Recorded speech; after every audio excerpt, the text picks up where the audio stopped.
Hey guys, SickMotion here with the patch 6.4 notes, my review and opinions on them.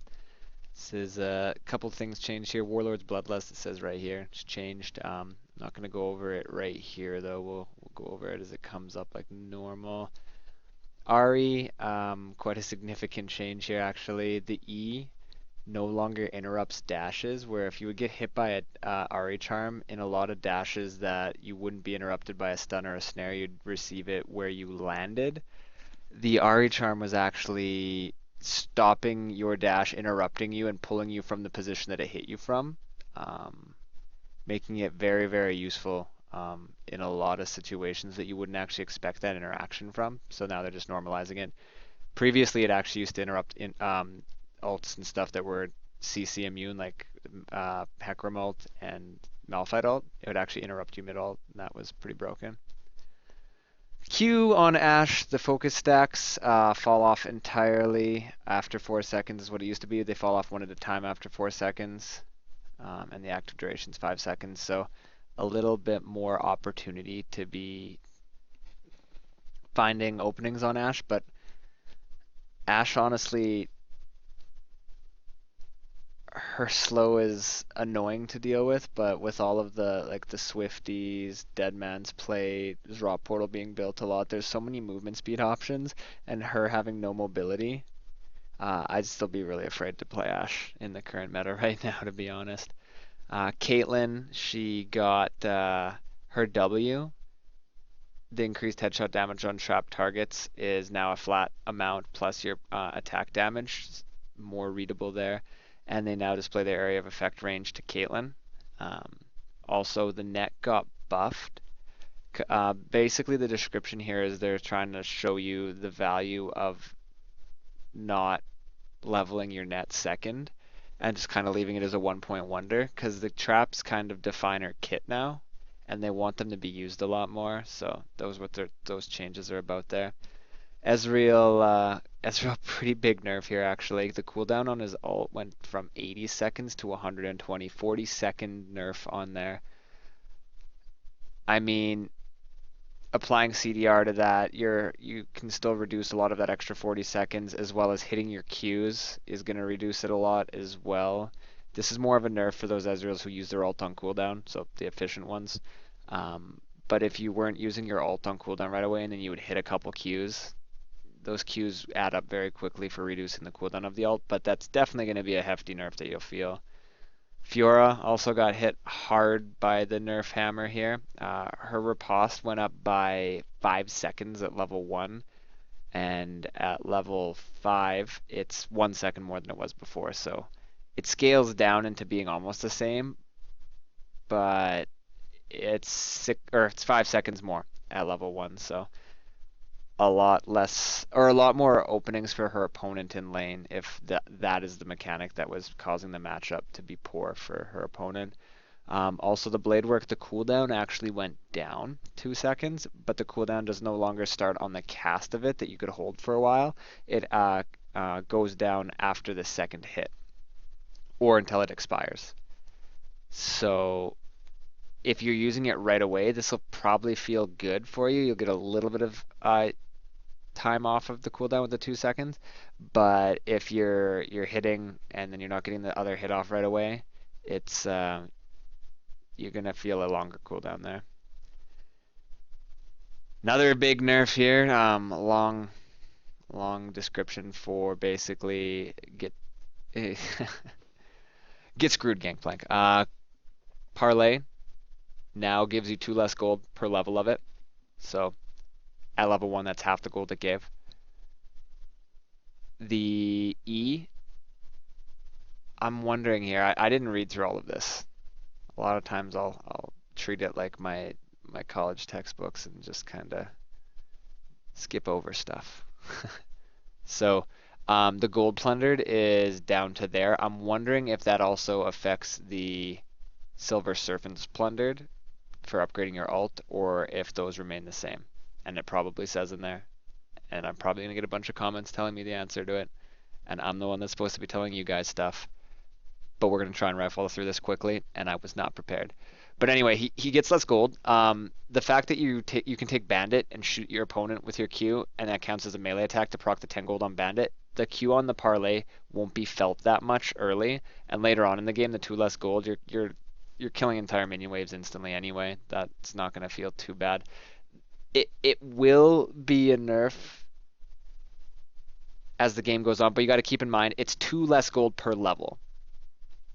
Say you get 150 CS with your Q. That's 300 less gold. And how long is it going to take you to get 150 CS? And that's considering you hit every single one of those with your Q. 150 CS with your Q is probably you're pushing like 300 CS, assuming that you're trading with your Q in lane. So that is a nerf. The bigger nerf here is the powder kegs. You can only hold 3 now. You used to be able to hold 5 at max level. You can only hold 3. That's far less opportunities. Once a fight breaks out, you have less room for error. If you're dropping barrels, you got to make sure they're hitting properly. The ammo charge time on those barrels is a little bit less. So you're getting one every 10 seconds rather than every 4 seconds. So you'll still be able to use the barrels. This is actually kind of nice here that if they're off cooldown or for setting up like a perimeter with your barrels, you'll actually be able to set them up faster and have more down at the same time because you can charge them faster. But as far as if the fight's just going off right away, you can only hold the 3. So you have to make sure you hit it. Also, the cannon barrage no longer removes or increases the maximum amount of barrels per rank, which is basically what this changed here. So it's not like he's kind of gutted, but it's gonna just kind of change the play style for the most part. A lot of the times endgame, what I like to do on Gangplank is when we're setting up to siege or setting up for an area, I will try and drop barrels. The barrels don't last forever. I think they last 60 seconds. But say you're holding 3 barrels and you also have 6 barrels behind you, then you can be running away and you can drop a barrel where they're chasing you from, connect it to one of the barrels that's already down, so you can just instantly shoot it, and that makes for a lot of control. And you'll get more control out of this. You'll just, if you don't have that pre-set up, you'll might be in a bit of trouble if you're missing. Alawi had a bug with her ult that it could be displaced while she was ulting, so the tentacles might be in a weird location, or she will, and the tentacles will remain where she was. It's just weird things. So she's now immune while she's in her ult cast, kind of like Malphite's immune to CC while he's in his ult cast. I still don't think that's gonna fix the reason she's not being played, to be honest. Jin's getting a bunch of buffs here. Base health regen up, base movement speed up, health regen stat up. Recommended items updated, massive buff. His 4th bullet will now mini crit structures. We'll see how much damage that does. It's 44% reduced damage, and it doesn't apply the execute, but we'll see what that does. Marks will no longer fall off while Jin is casting Deadly Flourish. So that'll be nice for him. He'll actually be, sometimes if you're like casting it and right before that made contact with the damage, the mark fell off, you didn't get the snare, that'd be a bummer. Is now considered single target versus champions. So he's just kind of getting buffed a little bit over here. Now applies Deadly Flourish mark to all champions. It slows or damages, not just ones present when it triggers. So it makes it easier for him to hit his W if people are being forced into an area that has the trap going off already. And his ult is now considered single target versus champions. Fixed a bug where enemies would sometimes stutter on the edge of Jin's screen while ulting. I've kind of seen something like that. It's basically the champions are like teleporting, and it's basically like you're playing SOCOM. You're back when you're 14. Someone's lag switching you, and they're just skipping around the map. That's basically what that bug was causing. Detonation ratio on Cat's Q is up by 0.5, and the damage is no longer reduced beyond the first target's hit. So if you're shooting your Q to farm minions, as you do, and it bounces and hits a champion, and it's the last bounce, it'll still do as much as the first bounce did. There's no drop off anymore. So Cat buffs, scary, scary. Kog'Maw's base attack speed is lowered by quite a bit here. Basically, he still does exactly what he does right now, just less quickly. I think I heard someone saying that to get the 2.5 attack speed that you had before, you'll now need another item, and that 2.5 attack speed then translates into 5. I mean, it's it's similar to an extent. Once you're getting to that precise, it's similar to the extent of having like 90% crit chance on a champion and being like, man, I wish I had 100. In most cases, it's not gonna really affect if the thing that you're shooting at's dead or not, but sometimes it will. It's definitely a nerf though. Lucian culling range got cut down by 200. Funny, this is actually a pretty big nerf. I've seen it miss so many kills just in the time that it's been nerfed in the past 2 days of streaming. I've seen the Lucian ult miss at least 10 kills, and it's always been there Lucian, so it was great. But yeah, that's a pretty hard nerf for Lucian. I've seen a lot of complaints about it from Lucian players. Base health regen on Malphite was nerfed by 1.3. So if you're putting damage onto him when he doesn't have his passive, it'll feel like it's sticking a little bit better. 7 base health regen, still massive, so it's still going to be there. The base damage on his ground slam is now 200 less at level 5. Same at level 1. The big thing on the ground slam, always for what it's done, is not the base damage, it's the 50% attack speed slow for 3 seconds. He still does the same stuff that he does. Malphite's still a huge problem. I don't think those nerfs there will be felt at all, to be completely honest. Some changes to Rumble. His E is now an ammo system that can hold up to 2 charges. Now it charges 1 charge every 5 seconds, and it costs 10 heat per charge. It's the only one of Rumble's abilities now that'll go in intervals of 10 rather than intervals of 20. So there'll be some unique interactions with Rumble players for the heat there. The slow duration on it is now 2 seconds instead of 3. And if you overheat using Electro Harpoon, but you have one stored, you can still use it well, quote unquote, silenced, even though it's not a 2-part cast anymore, just so it stays kind of the same as it was before. Rise damage on his Q got buffed quite a lot, actually. 40 damage at level 5, and that is what you're maxing first on Rise, so that's a lot of base damage there. And it's actually, it's nothing at level 1, but it's 10 per level after that, which is quite a lot. I still think what they did to Rise, not that I'm upset about it, I didn't like playing against Rise, and I kind of got burnt out on playing Rise. They gutted him, and I'm happy to never see him ever again. But that's a pretty hefty buff towards him. Shen's E now it affects monsters, so Jungle Shen buff. Also, it'll be able to lower the Scuttle Crab's defense by actually CCing it. Huge buff to Sivir. Ricochet's primary attack, if it is a critical strike, will now apply a critical strike for every bounce after that.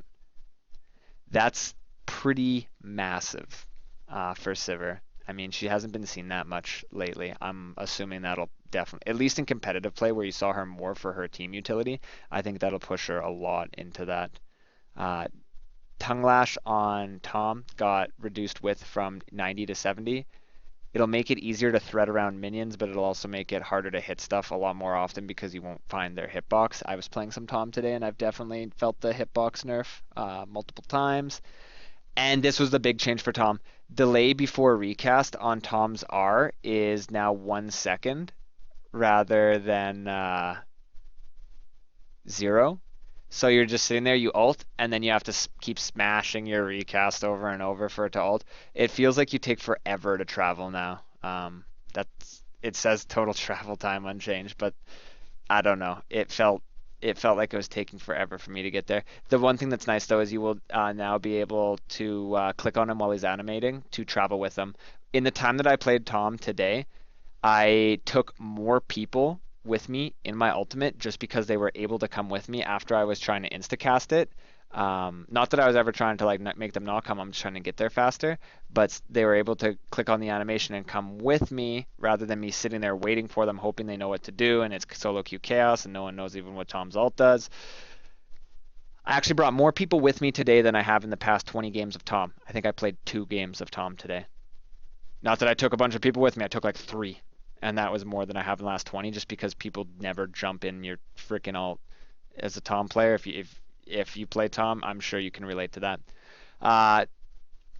Udyr, Turtle Stance nerfed 20 damage reduction off the shield at level 5, as well as the Phoenix got nerfed by 20 damage at level 5. It's the same at level 1, but every level from there it goes up. They got nerfed by 5, scaling up to 20 per activation at the max level.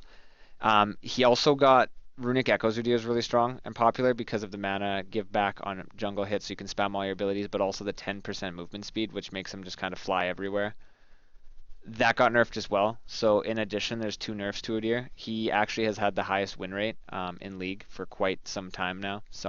I'm assuming that'll change it a bit. Like tweaking stuff like that will tweak the win rate, even if it's like a little bit down. Death Ray on Victor now does less base damage. Straight up Victor nerf out of nowhere. Xin Zhao's heal ratio by AP is 0.4. So AP Xin got nerfed. I'm surprised they didn't do this earlier because they buffed the AD ratio on it, which made Rageblade pretty insanity, especially with Sated. The attack speed that it gives you on activation is now goes up by 5 per level rather than 10, so you get an extra, or you get a reduced 20% attack speed at max level of that. So pretty big nerfs to Zen. I mean, I think what they did was Zen. They buffed his strengths and didn't kind of address any of his issues that made him just not want to be played unless he just felt like he was doing too much damage, not because of uniqueness in his kit. So I was kind of expecting that to happen and Zin kind of fade off possibly. We'll see. Swifties just got straight up nerfed again, 5 movement speed off of them, so now they're only 15 more movement speed than all the other boot upgrades.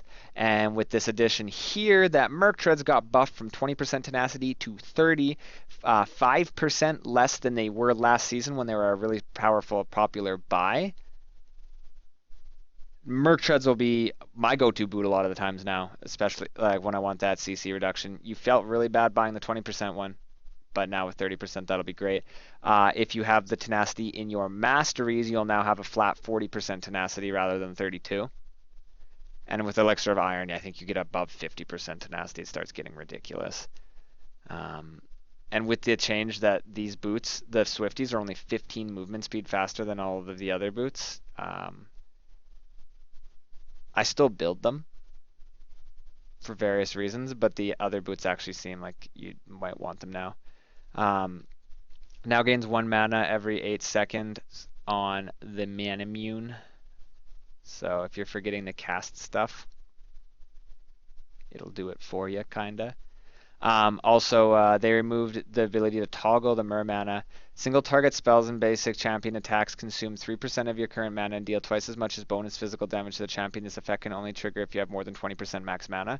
So now you have no choice but to spend that mana if you're attacking champions, even if you didn't want to for whatever reason. It doesn't spend it on jungle monsters and minions. That was the biggest thing, getting a mana or a Mer mana and leaving it on by accident and killing a bunch of creeps or some jungle camps or doing a buff or something and going, oh yeah, I'm completely now and whoopsie doodle.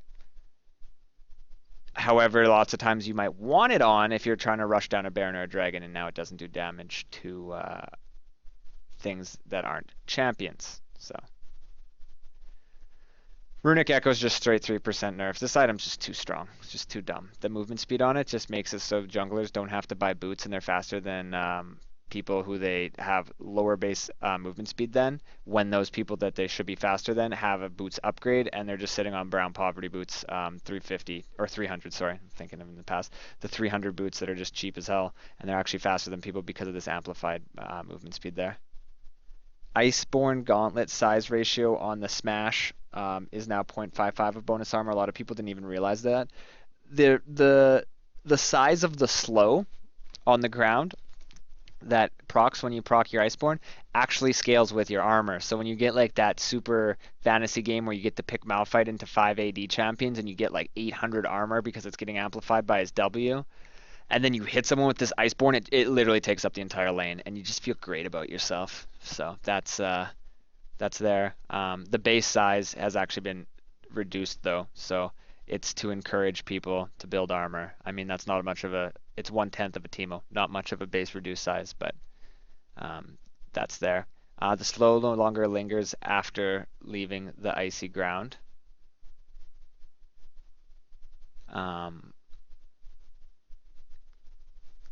I'm not sure to how much that will feel. Um, I don't know how long it lingered before, but that'll definitely make the annoying blue build Ezreal less annoying if it's actually noticeable. Steric's Gauge build path got changed from the fist item and a crystal to a fist item and a longsword. The overall cost is unchanged, and it's actually lost 100 health. The item was just being built by everybody. You can no longer change from one Hydra to the other after build. So you actually have to choose your path. You can still get attainment if that's what you want for that interaction with people like Renekton, and then hold on to that. But when you choose what Hydra you're going, you're stuck with it. That's another nerf to Fiora.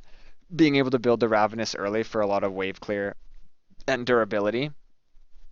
Get that weak early game out of the way, where you wanted that, and then switch to the Ravenous later if you want the damage and lifesteal. So you got to choose now. Warlord's Bloodlust, the change to it from what it used to be with the critting is now attacks on champions gain increasingly more lifesteal based on your missing health up to 20%. Half effect versus minions.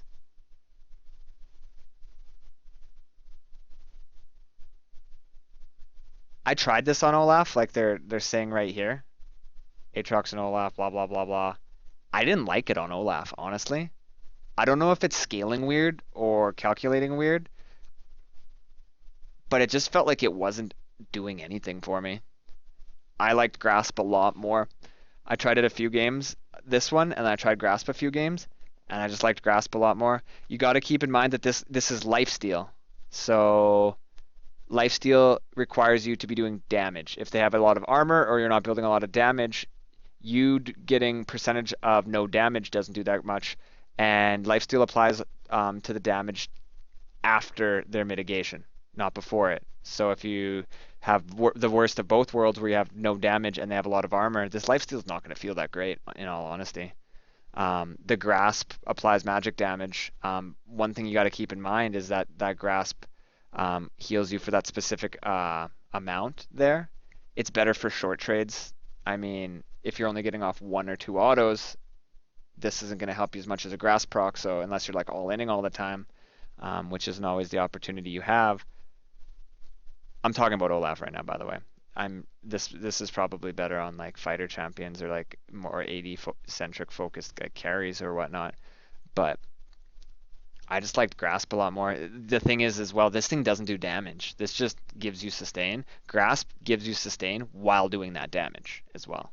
So I personally didn't like it. Maybe I just had like some bad experience with it. Maybe I'll try it again in the future and I'll like it. But that's just my reactions in the short term. Holy moly, I've been talking too much. There's been a lot of changes that directly affect what I play in the game, so I've been kind of going more in depth with them. Damaging enemies causes them to take 3% increased damage from your allies. Pretty damn strong, actually. 3% increased damage for a low tier mastery. If you play ARAM, take this. Your team will love you. Merkwolf Spirit switches sides when you smite it across the river.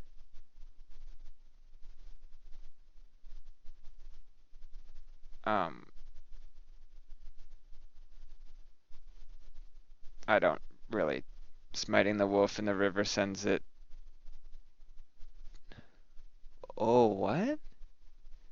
Smiting the wolf in the river. Sorry, like I said, I didn't read this. Smiting the wolf in the river sends it to the opposing jungle. Oh, I didn't even realize this interaction was there. That's pretty cool. So if like Syndra or Tom Kench carries the wolf into the river and then smites it, it'll put the spirit into the opposing team. Oh, I want to try that now. I need to play jungle Tom Kench. Oh my god, that's awesome. Man, you guys just shared in my moment. The first wave of lane minions no longer or ignores unit collision on the way to lane. So in highly organized games, you can no longer block a bunch of minions with high hitbox champions. Basically, the minion blocking is annoying, and now the minions are pissed, and they're not going to let you block them. So the minions are hypocrites. They can block you, but you can't block them.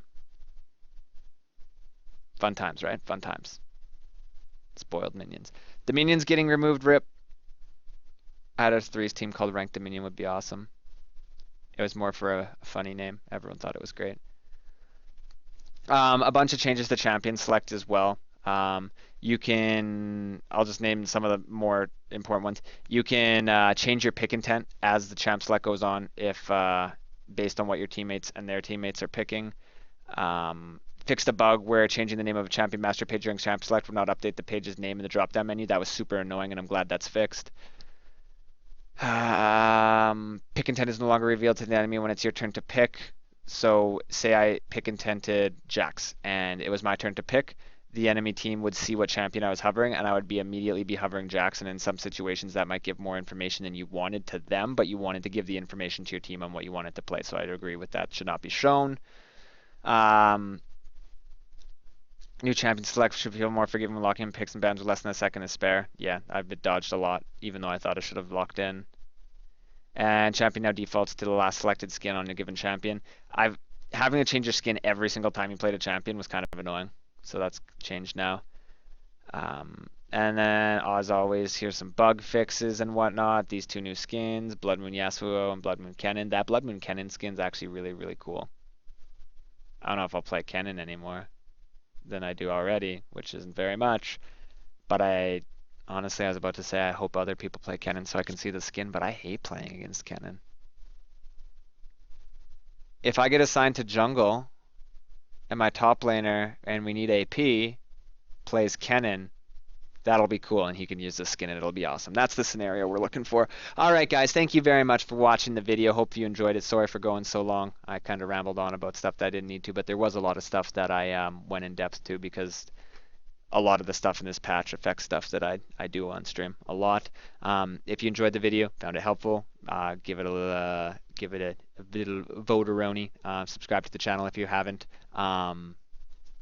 Social media links as well as my stream link in the description below if you haven't checked those out.